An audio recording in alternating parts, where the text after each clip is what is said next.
I want to start out by thanking the Platypus Affiliated Society for extending this invitation to me. I remember the first time I ever encountered members of this organization. I was at the U.S. Social Forum in Detroit in 2010. It was just after the financial crisis, and I remember at the U.S. Social Forum there were different Marxist groups and socialist groups that had literature tables, and members of this organization were going around and asking tough questions to the people at the tables. And it's funny because at the time I found that to be quite annoying. I found that to be quite frustrating. They were asking questions that seemed to be forbidden. But now I look back on that and I realize that while I may not agree with the manner in which these questions were being asked, people needed to ask questions. What it means to be a leftist or a Marxist or a socialist in America is something that people really need to wrangle with. And actually, in the last 10 years, it's gotten much harder to ask questions than it was back in 2010. So I want to say that I appreciate the work that you're doing. I appreciate you asking questions, and I appreciate you having me here tonight. Context is the most important thing in any political discussion. If I were to get up in front of this group in the 1930s and talk about defending the Constitution, in that context, I would be aligning myself with the American Liberty League, with the National Association of Manufacturers, with the German-American Bund, and other groups that considered Roosevelt to be a brutal dictator. I would be arguing that Roosevelt was a communist who was threatening our constitutional freedoms, and I would be aligning myself with the Axis powers and the fascists, and I would be positioning myself against the Communist Party. However, speed forward to the 1950s. In the early 1950s, if I were to get up in front of this group and say I was advocating defense of the Constitution, I would be standing up against McCarthyism. I'd be standing up for freedom of speech. I would be standing up to the far right wing that was trying to outlaw the Communist Party, that passed the McCarran Internal Security Act of 1951, that allowed for Communist Party members to be rounded up and put in a network of prison camps. It was a horrendous law that was passed. So I could be making the exact same arguments and making the exact same statements, but in that context, it would have a very different meaning than if I had said it just a decade or so before. And that's why the context is so important. Let's not forget that it was communists who started the American Civil Liberties Union. Elizabeth Gurley Flynn was one of the founders. Let's not forget that throughout the 1960s, the 1950s, it was generally the left who was pushing for an expansion of constitutional liberties and constitutional freedoms. And the talk about original intent, activist judges, all of that started with the rise of neoconservatism in the mid-70s and the 80s, up into the 90s. And let's also not forget that during the Bush years, one of the main arguments of the left was to defend constitutional freedoms. They saw Bush who said, you're either with us or against us, or either with us or with the terrorists, the Patriot Act. They were the ones speaking up. And so the context of the remarks I'm making tonight are important. And I want to separate our current political situation from my overall ideological critique of the Constitution. I would argue that it is correct now to defend the Constitution, but that doesn't mean I think the Constitution is sacred. That doesn't mean I think the Constitution is eternal. That ultimately doesn't mean I even want to keep the Constitution. I'm a socialist, and I realize that the process of overturning capitalism in the United States will mean the creation of a new state apparatus. It will mean the creation of a new constitution, a new military, a new policing agency. So I'm not here to say that the U.S. Constitution is a sacred document that is eternal. I'm here to talk about the current context in which debate around the U.S. Constitution is taking place. Let's talk about what's going on in the country right now and why, at this moment, defense of the Constitution is necessary. The Uhuru movement, a group of black Marxist socialists, have just been indicted by the federal government. They are facing 10 years in prison on grounds that they spread Russian propaganda, and that they are sowing discord. Congress is currently discussing the Restrict Act, which is a horrendously repressive law that would be a huge violation of our civil liberties and would essentially enable the executive branch of the U.S. government to declare any individual to be a foreign asset or a foreign agent or aiding a foreign power, seize their property, violate all of their civil liberties in terms of search and seizure, privacy, etc. It's a very dangerous law. Julian Assange is rotting away in a British prison, facing extradition to the United States to be prosecuted under the Espionage Act. It's recently been revealed that the social media outlet known as Twitter was coordinating with U.S. security agencies, the FBI and others, to silence certain political perspectives. And it was revealed a lot of what's been going on, that how social media is essentially being manipulated by the government to suppress certain viewpoints. Viewpoints, in some cases, that have turned out to be actually true when it came to the pandemic and the vaccine question, when it came to a number of issues. And the government was coordinating with the social media companies to shut them down. The journalist Matt Taibbi testified about this to the U.S. Congress, and in response to that, he was sent a letter by a member of Congress threatening to jail him, arguing there was some inconsistency in his testimony and suggesting that they would bring criminal charges against Matt Taibbi for lying to Congress and putting him in jail for his testimony about this. This is the context of the debate about the Constitution. There is a movement in this country that is centered around defending Joe Biden, defending Kamala Harris, and defending the current administration. And their argument is the same argument that was used by the McCarthyists during the 1950s and the witch hunts. It's the same argument that was used by the Bush administration during the aftermath of 9/11 and the move towards the beginning of the War on Terror, which is their argument is there are certain bad people. And these people are just so bad that constitutional liberties and the Constitution itself needs to be put on hold so that they can be silenced. And the list of bad people includes a lot of bad people. Let's not joke about that. The list includes racists, sexists, but it seems to get longer and longer every day. Those who are spreading Russian propaganda, those who ask questions about the trans issue, those who ask questions about vaccines, those who ask questions about any issue, immediately get added to this really long list of bad people. And it is therefore, because these people are so bad, and because their message is so dangerous, it is therefore the responsibility of the government to coordinate with social media to shut them down. And we now have the New York Times with their 1619 project that's gone as far as to argue that the entire purpose of the United States from the beginning was simply for slavery. The entire cause of the American Revolution is simply racism and slavery. So on that basis, we can just completely nullify everything. There's talk of the Supreme Court nullifying the Electoral College. There's talk of the Supreme Court basically throwing out all kinds of liberties. And the argument is that that's okay because there are certain bad people who stormed the Capitol on January 6th. They need to be silenced. They need to be shut down. And so therefore, the moral imperative is to get rid of the Constitution. And if you object, you are de facto an ally of these people, and you need to be silenced, and you need to be shut down. These are very dangerous terms of discourse. And if this is taken further, it could have very, very dangerous implications. The Restrict Act should frighten anyone who's concerned about civil liberties, and especially anyone who considers themselves to be a Marxist or a leftist or an anti-imperialist of any stripe. Dissent in this country has historically been suppressed by the powers that be. What I'm excited about is that there seems to be a new coalition emerging. And this coalition is very politically diverse. I was honored as part of the Center for Political Innovation to be a sponsor of the Rage Against the War Machine protests that happened in Washington, D.C. back in February. And at those demonstrations, you had leftists like Jimmy Dore, you had the Libertarian Party and the Mises Caucus as sponsors, you had Tulsi Gabbard, the former congresswoman from Hawaii, you had former Fox News hosts and contributors, you had Dennis Kucinich, you had so many different voices coming together and saying the way the country is moving, which is toward a low-wage police state at home and World War III against Russia and China, this direction that the country is moving in must stop. That the forces that have seized power in Washington, D.C., their stated purpose is to spread freedom around the world by tearing down any government that breaks out of the Western financial system.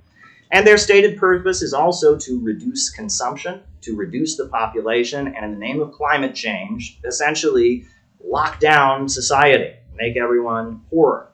And that there is a broad coalition of forces that are seeking to resist that. I would argue in our time we're seeing a long-term crisis of overproduction. The computer revolution has made what Marx wrote about poverty created by abundance, poverty created by technological advancement, the tendency of the falling rate of profits. It has made that more real than ever before. And as Marx observed when writing about France in 1851, when you have a long-term capitalist crisis, a liberal capitalist society will collapse into some form of illiberalism. This is called Bonapartism. It's the result of the capitalist crisis, an attempt to liquidate the crisis in order to stabilize capitalism. And I would argue that there is a Bonapartist move on the part of some of the richest forces in the United States. And the richest forces in this country, we're talking about the Silicon Valley tech monopolies, we're talking about the Rockefeller family and some of the big oil monopolists and some of the entrenched dynasties in this country. They argue that in order to reset the capitalist economy, we need to dramatically reduce consumption. And we need to have an all-out campaign against Russia and China and Venezuela and Iran and any country that is standing up to them around the world.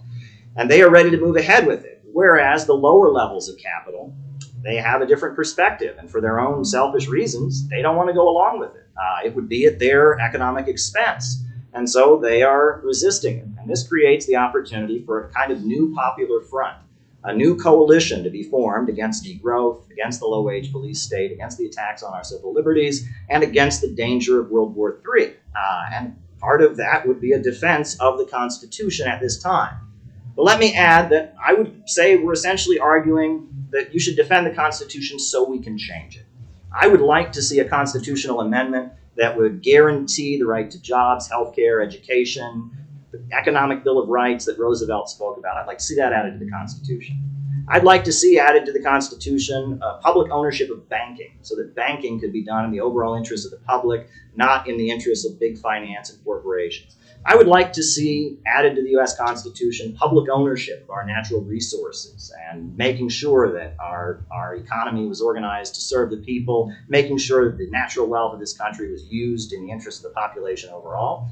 And in addition to that, Article 5 of the U.S. Constitution does allow for a new constitutional convention. And in the process of progressive struggles and change, I would argue that we probably will get to the point that there will be a new constitution. At the point of, great struggles for justice taking place around the world, the people of this country will probably begin to assert the need for a new form of government, and that is part of the process. But right now, I would argue that it is necessary for those of us who oppose World War III and oppose the low-wage police state, it is necessary for us to defend the U.S. Constitution. You can see it the way Lenin called for defending the British Labour Party. We can be defending it the same way a noose supports a hanged man, but it must be defended because if the forces that have their grip on power in Washington, D.C. are able to get away with what they're doing, all hope is off the table. Thank you. Caleb, what you say is such an amazing melange. I don't know where to begin. When you say defending, we have to defend the Constitution because the Supreme Court is going to nullify the Electoral College. I read the New York Times every day. I have not seen the Supreme Court making any noises about nullifying the Electoral College.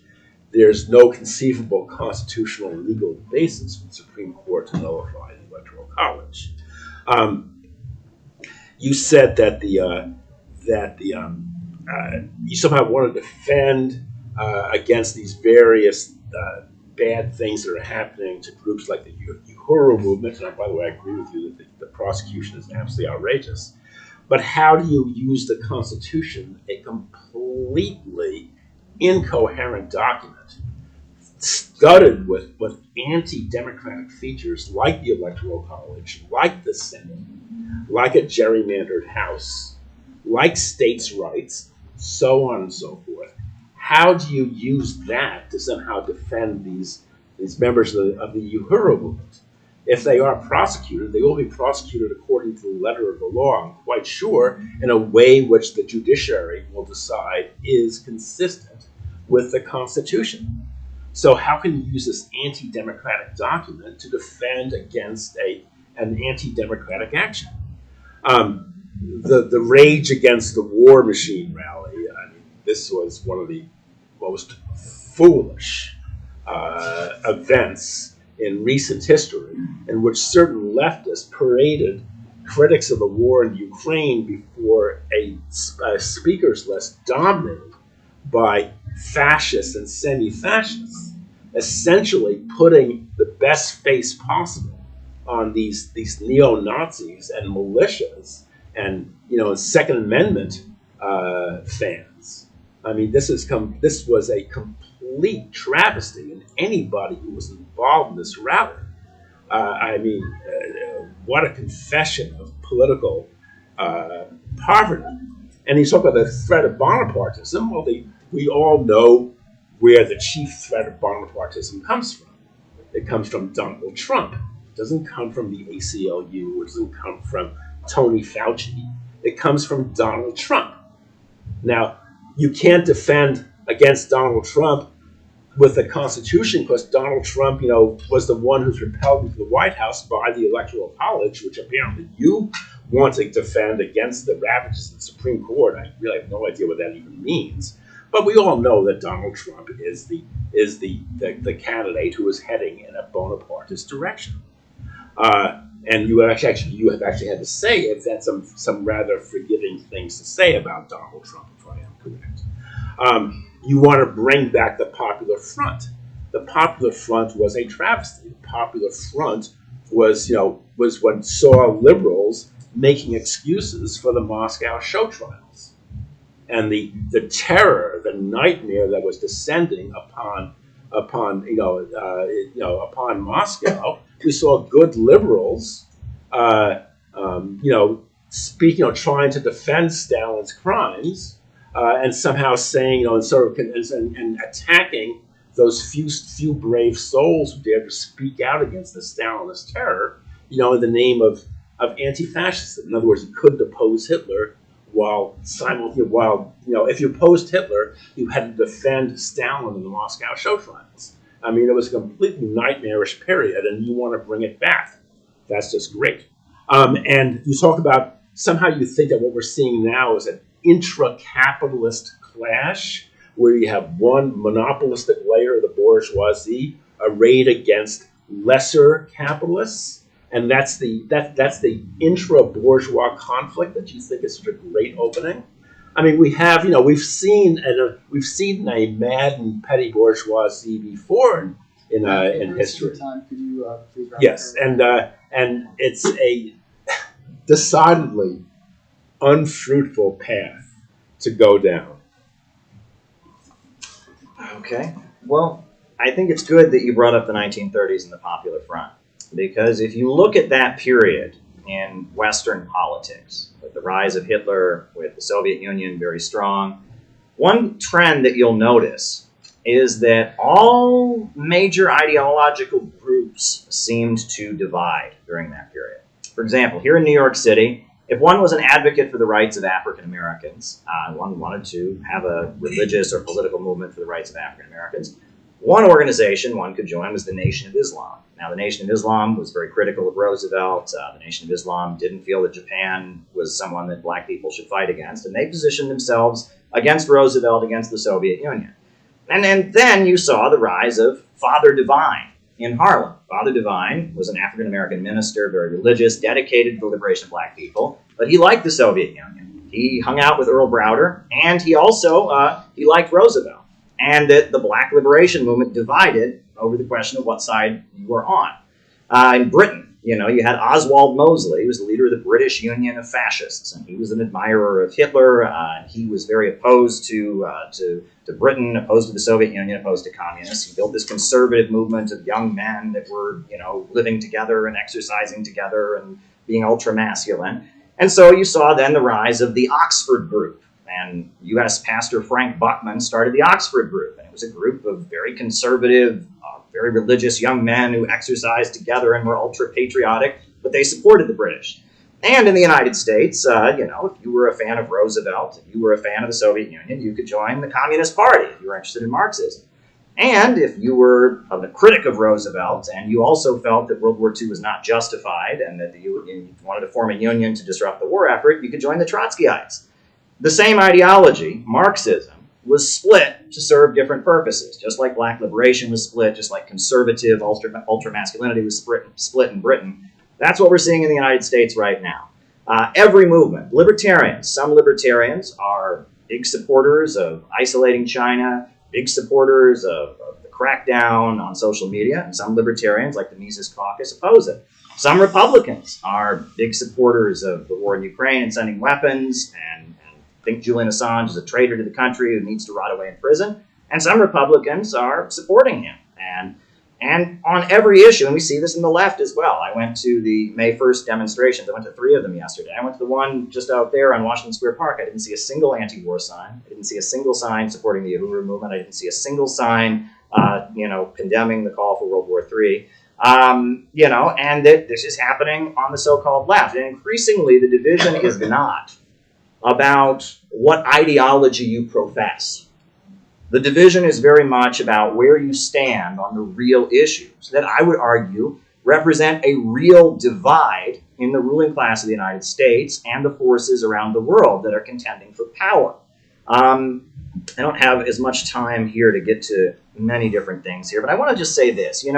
I remember when I first discovered the work of Ward Churchill. Right? Fox News was going after Ward Churchill, this top Native American scholar, and so I read his essay, Some People Push Back. And I, at the time, having grown up in a small town among conservatives, I thought it was a great essay. He was basically calling out how Americans are complicit and they don't go along with the crimes, they don't stand up and oppose the crimes of the U.S. government, and 9/11 was people around the world taking revenge on them or whatever. I thought it sounded so revolutionary at the time. And I look back on that now, and it's like if you look into Ward Churchill's history, Ward Churchill's career as the top American scholar really took off when he was the speechwriter for Russell Means. Russell Means was the leader of the American Indian movement, and Russell Means took a right-wing turn in the 1980s. And he went around the United States fundraising for the Contras of Nicaragua and arguing that the Sandinistas, the Marxists, were oppressing Native Americans, and that if you were an ally of Native Americans, it was your duty to help fund the Contra War and support Ronald Reagan. And Ward Churchill was his speechwriter and went with him to Nicaragua to write and make documentaries arguing the Sandinistas were oppressing indigenous people, and he went as far as arguing it was justified for indigenous people to take arms and weapons from the U.S. government in order to fight the evil westernized Marxists who were trying to take them away from their sacred indigenous ways.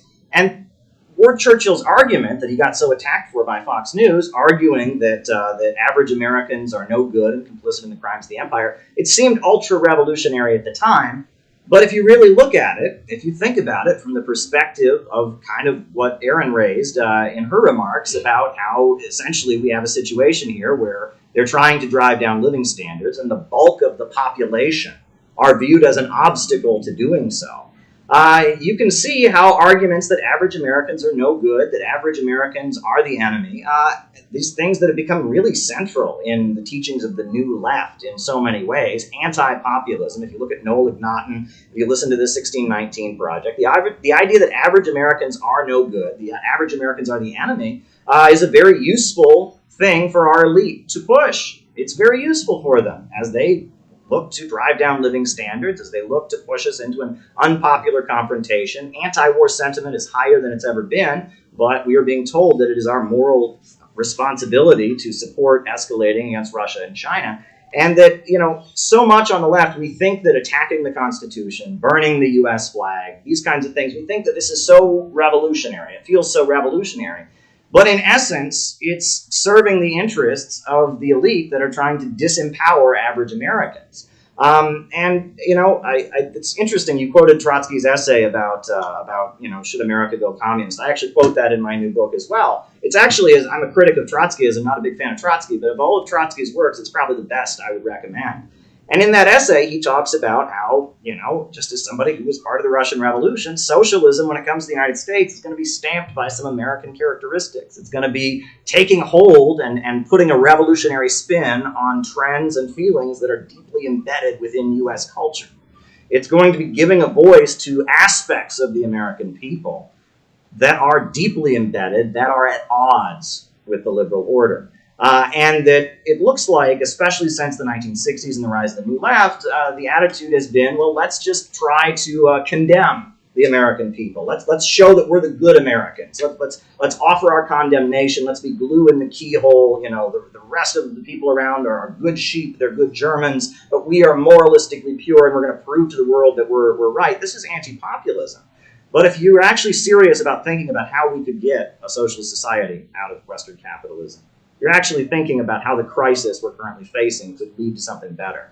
If you're thinking about how the danger of a new world war could be prevented, and if you're thinking about the mass alienation among the U.S. public that gave rise to events like January 6th, how that could be harnessed for something good rather than simply justifying a crackdown, etc.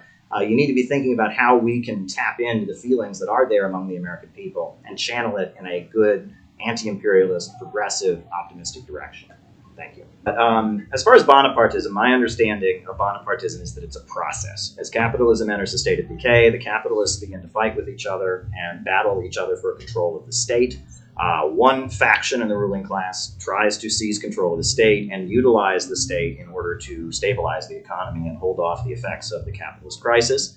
And then in order to do so, different factions emerge and they recruit working class people to be their foot soldiers. And they build a coalition outside of their own class to give them strength against members of their own class in order to impose their particular agenda of how to stabilize the capitalist crisis. And there are different factions contending for power, recruiting the working class. And what I put forward in my book is that basically it is out of these kinds of divisions where the working class is brought into politics by figures in the ruling class that the working class discovers its own interests and learns how to fight, and that every Marxist revolution we've seen in history has begun as a struggle within the ruling class between various Bonapartist contending factions, but that has then opened the door to the working class asserting its own interests. And that Bonapartism is the natural result of capitalism in decay. Fascism is one particular form of Bonapartism, but there's also progressive Bonapartism like Roosevelt, FDR, like Louis Bonaparte. I mean, he built a lot of railroads and hospitals, did a lot of things, but it wasn't socialism. That's what Marx points out. So there are different forms of Bonapartism, and that's what I view it. I view it as members of the capitalist class going outside their own class, building a coalition, and trying to use that coalition to assert their will and stabilize capitalism. I mean, as far as something else I wanted to... Oh, Earl Browder. I have actually studied a lot of Earl Browder's work, and I wish more people would, because if you're interested in building socialism in the United States, you ought to be studying people who've done it before. In a lot of ways, I've learned a lot from Earl Browder's work, but I would say, ultimately, the way he completely caved during the Second World War, dissolved the Communist Party, basically, completely abandoned Marxism. I mean, I would consider myself a student of William C. Foster, who was his greatest rival. But I've learned a lot from Browder's work, and one thing I would say is that I find his work on the American Revolution to be very weak. And I would argue, he refers to the Hamiltonian counter-revolution, and that actually, I actually think that's one of the good things that we've seen in the last few years in terms of Marxist scholarship is that, it used to be Browder champions Jefferson, and portrays Hamilton as the counter-revolutionary, and thanks to the work of Christian Parenti and others, there's actually been a flip, and I think that Hamilton and others, represented the more progressive wing of the American Revolution.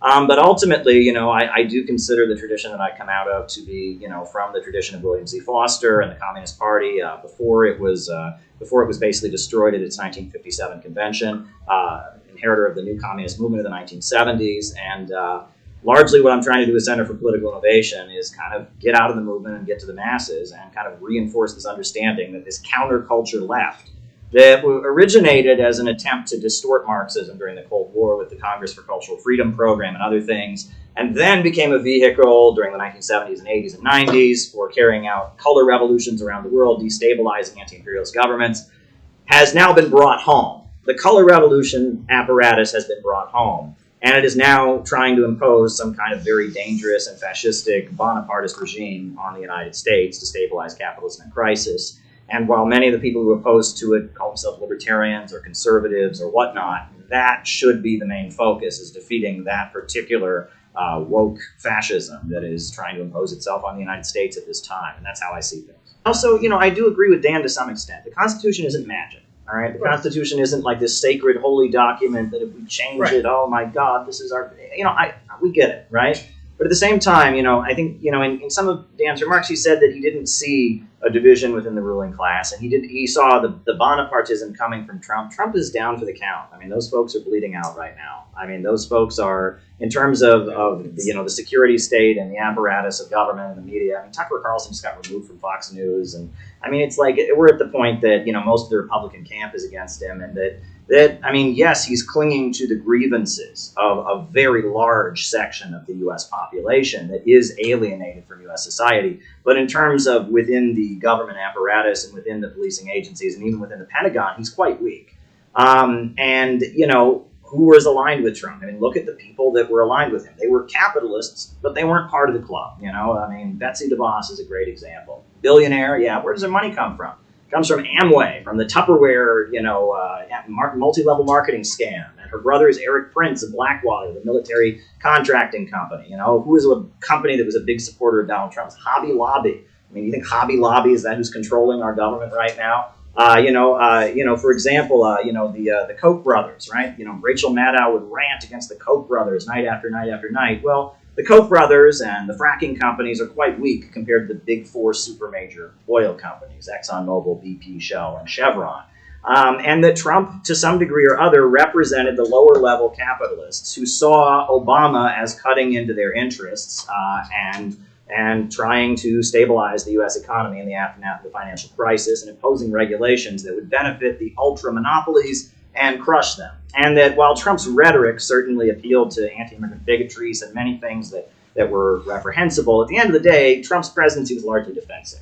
He came in to try and protect the lower levels of capital from the big monopolies and their particular agenda of trying to stabilize the United States during a crisis. And at this point, if you look at the way things are playing out on the global stage, the ultra monopolies at this point, I mean, you talk about the Great Reset and the World Economic Forum, they have a vision for crushing Russia, crushing China, crushing the Bolivarian countries, crushing the axis of resistance, but also crushing the lower levels of capital here at home. And that creates the opening for a united front. If you look at the Chinese flag, what does the Chinese flag stand for? It stands for a popular front. Right, you have the big star, that's the Communist Party, but then the four other stars are the block of four classes that the communists unified against the Western imperialists, against the big ultra monopolies that dominate the planet. The workers, the peasants, the middle peasantry, the small farmers, and the national bourgeoisie. And there's a potential for a block of different classes or a block of resistance, an anti-monopoly coalition, is what William Z. Foster called it, to be formed in the United States right now, against the drive for World War III, against the suppression of civil liberties, against tech censorship, and against the big monopolies that are behind all of this.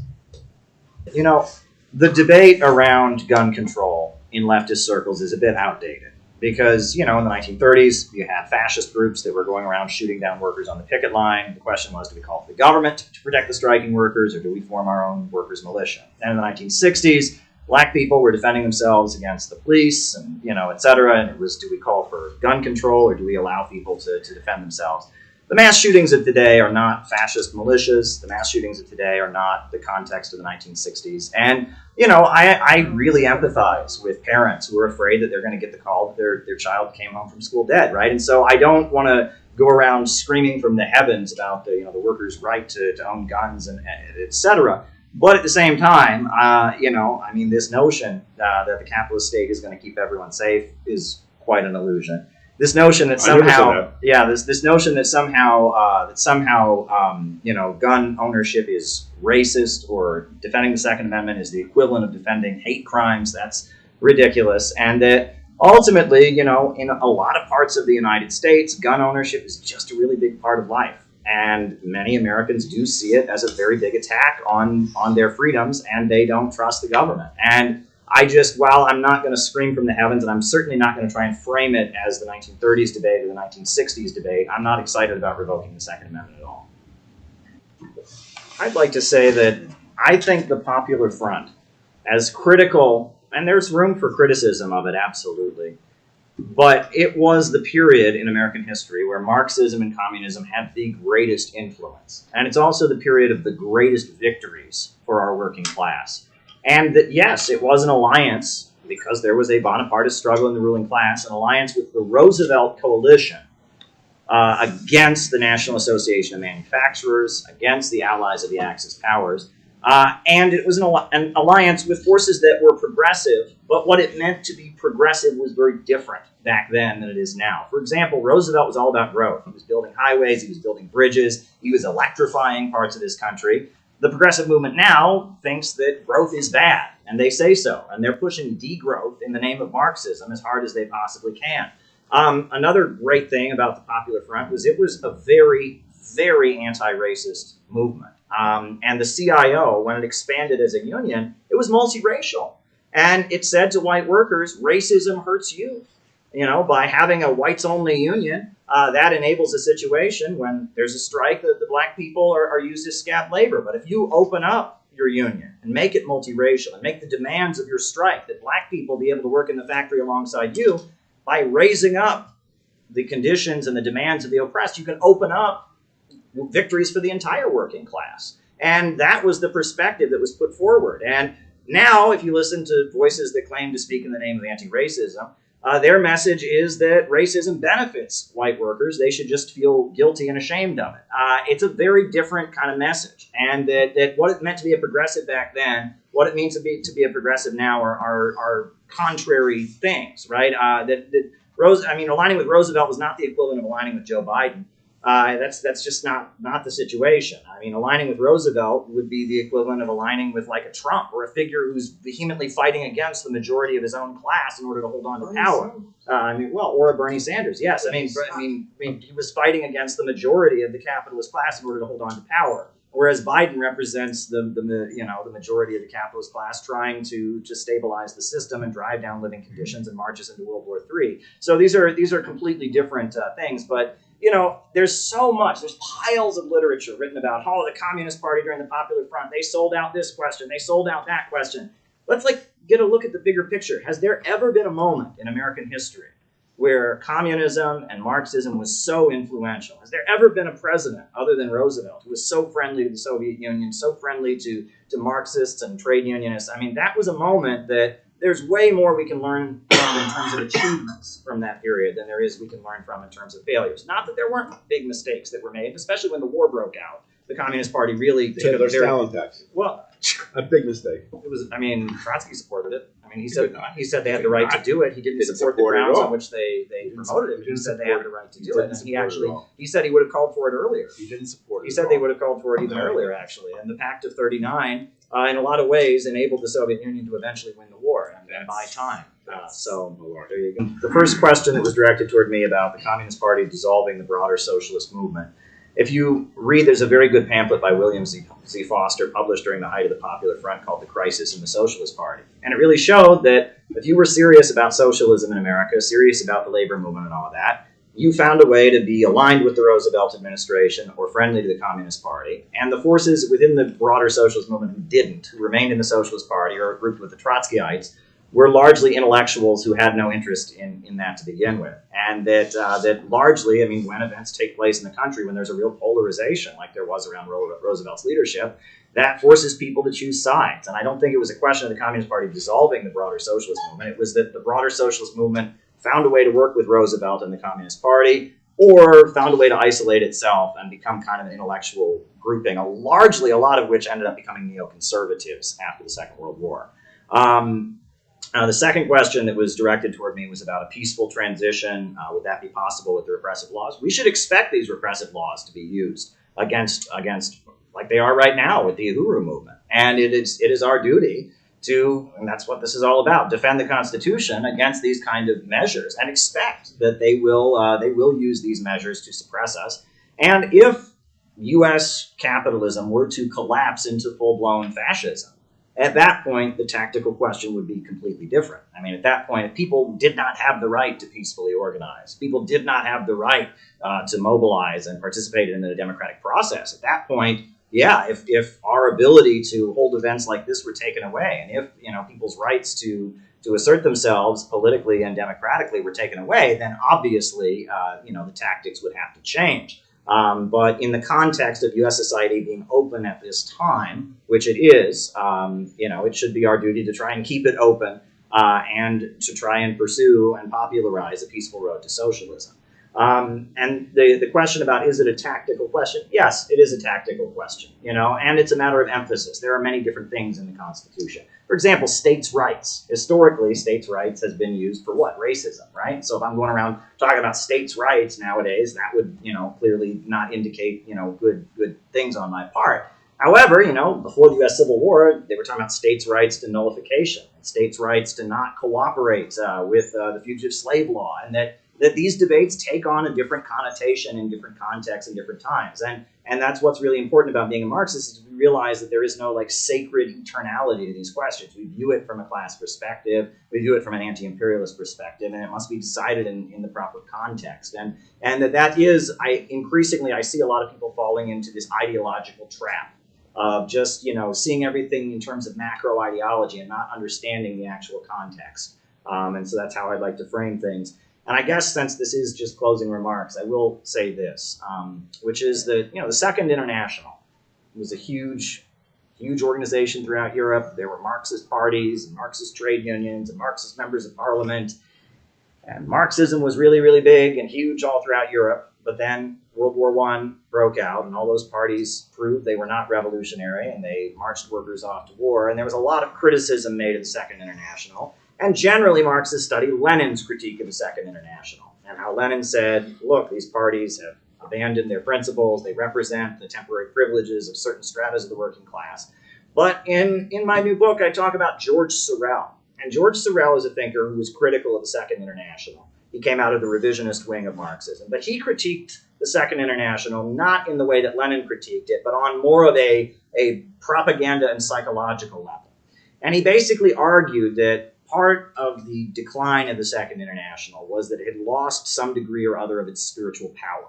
By building these huge mass organizations that had many, many thousands of members, by watering down the principles and content to be broad enough to build these huge organizations, when the decisive moment came, these organizations did not have the spiritual power to mobilize forces in the direction. And even in Germany, at the decisive moment, when they were basically handed power at the end of World War I, the German Social Democratic Party had watered down its beliefs, etc. I will say that I've been to Venezuela, and I know why Maduro is still in power, despite everything that's been thrown at them. And that's because when I was in a colectivo in central Caracas, I spoke with a young woman, 19 years old, and she said, I believe God brought me to this earth for one purpose, and that is to die for socialism and to die for Hugo Chavez. And I've been to the Islamic Republic of Iran, and I've been to neighborhoods that are strong supporters of Khamenei and strong supporters of the Islamic Republic, and I've heard very similar rhetoric. And that the strength of socialist movements tends to be their ability to tap into a force within human beings, to rise above their material interests, to strive for something higher than themselves, to make great sacrifices for the truth and for the purposes that they believe in. And that is what has made socialist movements around the world successful. And that watering everything down and making it simply a matter of, are you $4 or $5 more an hour or $10 an hour, doesn't particularly do things. And that in the United States, if we are going to build a real serious socialist movement, we are going to have to tap into the things that Americans are willing to die for and are willing to fight for, the sacrifices, the things that Americans hold sacred. And it is inculcated in us from the time that we're children that the right to say what you believe, the right to peacefully assemble, the right to protest, the right to choose your own religion, this is part of what it means to be an American. And right now we see the ruling class of this country, because they need a low-wage police state, because they need World War III to save their system. We see them moving to eradicate those rights and telling us, well, if you think that actually makes you a racist, so we have to get rid of that. Oh, if you think that means you're a right-wing gun nut, and we have to get rid of it. And this is a great moment for those of us who really do believe in building a socialist movement, in empowering average Americans to stand up and be part of the political process, who believe that this war with Russia or China would be a disaster, who reject the low-wage police state and the degrowth policies. This is a moment for us to tap into some of that spiritual power and build a real working-class movement.